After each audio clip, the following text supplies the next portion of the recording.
In the shadowed canyons of the Texas Panhandle, a fierce and fateful clash unfolded, one that would forever alter the course of Native American history and the expansion of the American West. This is the gripping and tragic tale of the Battle of Palo Duro Canyon, a brutal showdown between the mighty U.S. cavalry and the proud Comanche warriors fighting to defend their land, their freedom, and their way of life.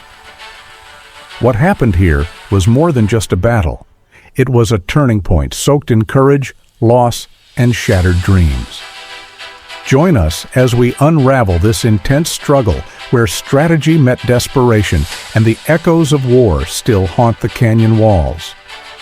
Stay with us until the end to witness the full story behind this defining moment in history. But before we continue, please like and subscribe to support our growing community.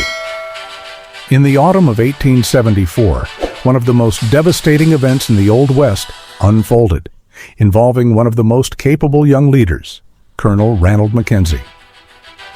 McKenzie had been tasked with navigating the complex and rugged terrain of Texas's vast Palo Duro Canyon. After weeks of relentless effort and unwavering discipline, despite his often fiery temper, McKenzie pursued his enemy with an unyielding resolve.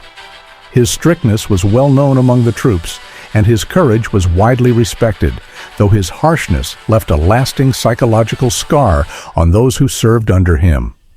The mission at hand was a daunting one, something that had eluded the U.S. Army for many years: to locate and defeat the Comanche.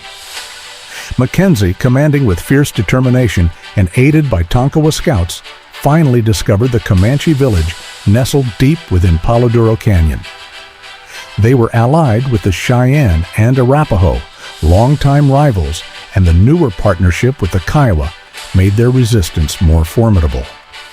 The early hours of September 28, 1874, found McKenzie's men preparing to dismount, stealthily leading their horses over the steep embankment.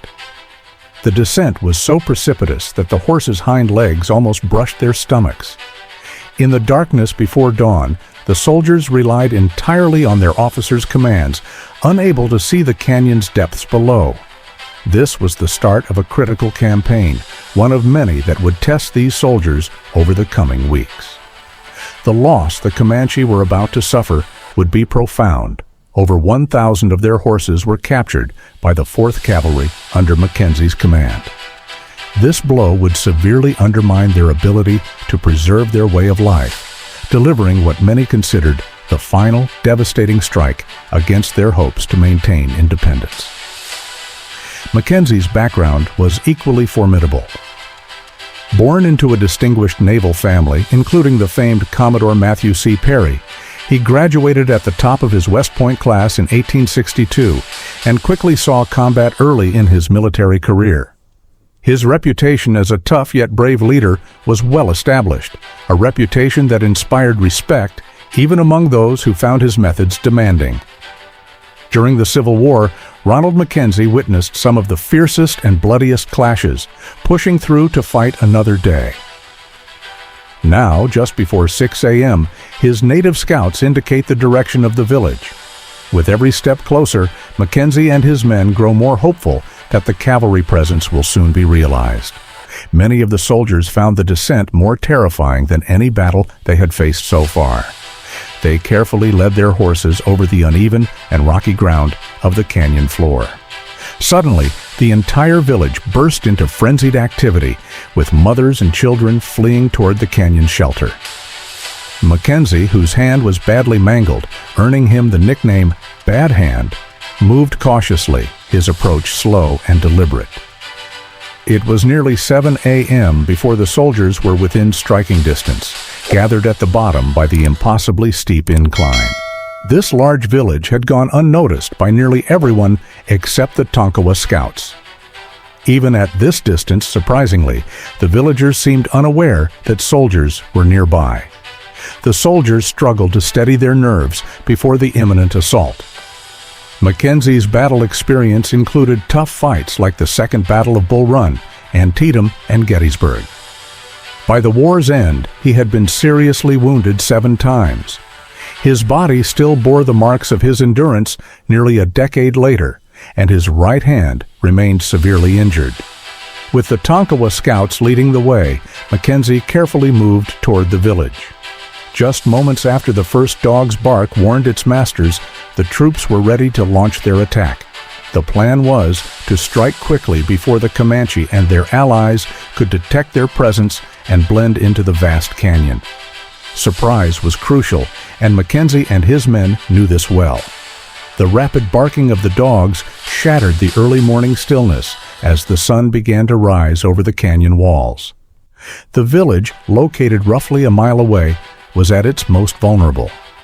McKenzie was fully aware that this battle would target the core leadership of the Comanche and their allied tribes. The village was home to some of the fiercest and most legendary chiefs of the Comanche, Kiowa, Cheyenne, and Arapaho tribes. Now, as the warriors continue to hold the line, the villagers begin to flee in terror, their defense faltering rapidly.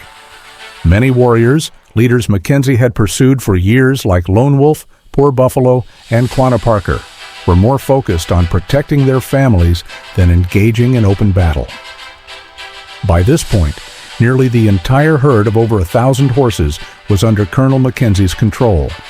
The remaining Comanche attempted to escape deeper into the canyon, led by their chiefs.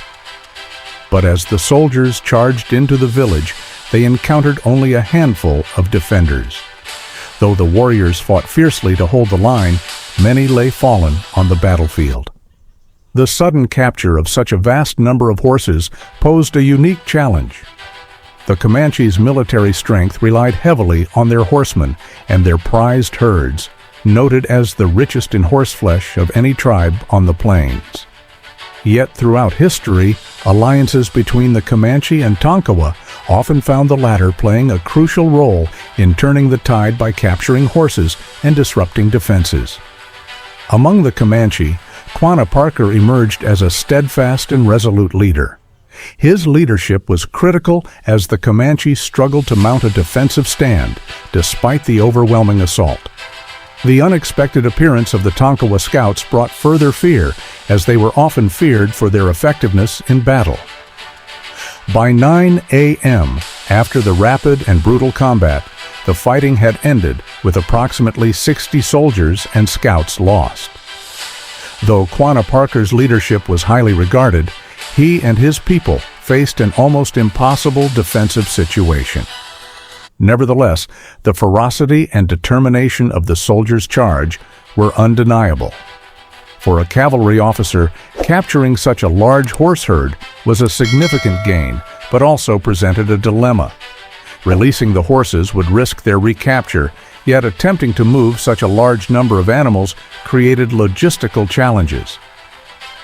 McKenzie's 400-strong force, equipped with supplies, saw opportunity in the situation, understanding the importance of seizing this asset. The Comanche's entire culture relied on their horses, and without them, they were severely handicapped, reduced now to fighting largely on foot.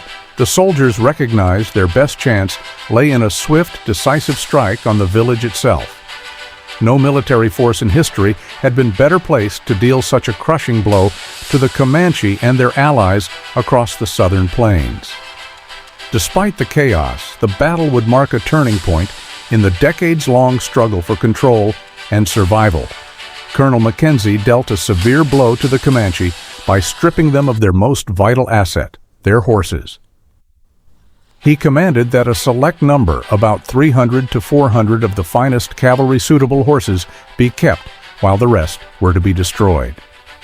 The winter of 1874 to 1875 proved to be one of the harshest in years, as many Comanche fled deeper into the canyon, evading Army patrols throughout the season. Yet by the early 1880s, McKenzie's physical and mental health began to show signs of decline. At just 42 years old, he had been promoted to brigadier general, one of the youngest to hold that esteemed position. After his military career, he became a successful businessman and property owner, notably of a large homestead in Oklahoma known as Star House, where he entertained notable figures such as Geronimo and Theodore Roosevelt. Many Comanche, tricked little by little, were forced into Fort Sill to endure a new way of life on the reservation. Quanah Parker, a half-white son of a revered Comanche chief, emerged as a transitional leader. He adapted from warrior of the plains to proud rancher, embodying the difficult shift his people were forced to make. The screams of horses echoing through the Palo Duro Canyon during McKenzie's raids remain haunting memories. Following the capture, McKenzie's cavalry drove the horses into narrower ravines, branching from the main canyon, where they cruelly slaughtered the majority. Over 1,000 horses were shot by nightfall, an act many men found deeply disturbing. This grim task was carried out under McKenzie's orders, who appeared satisfied that his troop had fulfilled their grim mission. His reputation soared quickly, earning him respect as one of the finest field officers on the American frontier. He was later called north to fight against the Utes and Lakotas during Indian conflicts in 1877. Quanah Parker refused to surrender immediately after the battles, leading scattered bands in ongoing resistance well into the summer of 1875. He eventually surrendered, but his leadership helped guide the Comanche through an impossible transition, balancing survival with preserving their culture. By the 1900s, Quanah was well established in this new era, ultimately passing away in 1911 at age 62, his wife becoming a figure of legend alongside him. Meanwhile, McKenzie's health problems stemming from Civil War wounds and concussion injuries gradually worsened. Into the early 1880s, these ailments increasingly impaired him, marking the twilight of his once illustrious military career. His condition soon began to seriously impair his ability to perform his duties. Reports surfaced of him giving conflicting orders, experiencing intense mood swings, and struggling to focus. By mid-1884, McKenzie was officially declared unfit for service and forced into retirement. The exact cause remains uncertain, with some accounts suggesting epilepsy, brain injury, or long-term effects of syphilis. Following his discharge, McKenzie was taken by family to New York and placed in an asylum on Staten Island. Over time, he grew increasingly detached from reality, slipping further into dementia, before passing away in 1889 at just 48 years old. He was laid to rest at West Point Cemetery, an appropriate resting place where his journey had begun. Ranald McKenzie remains one of the Old West's most complex, ruthless, and tragic figures, his impact on history rivaled by few. The echoes of the horse slaughter he ordered at Palo Duro Canyon still haunt the region, their cries resonating as a grim reminder of the brutality of the Red River War.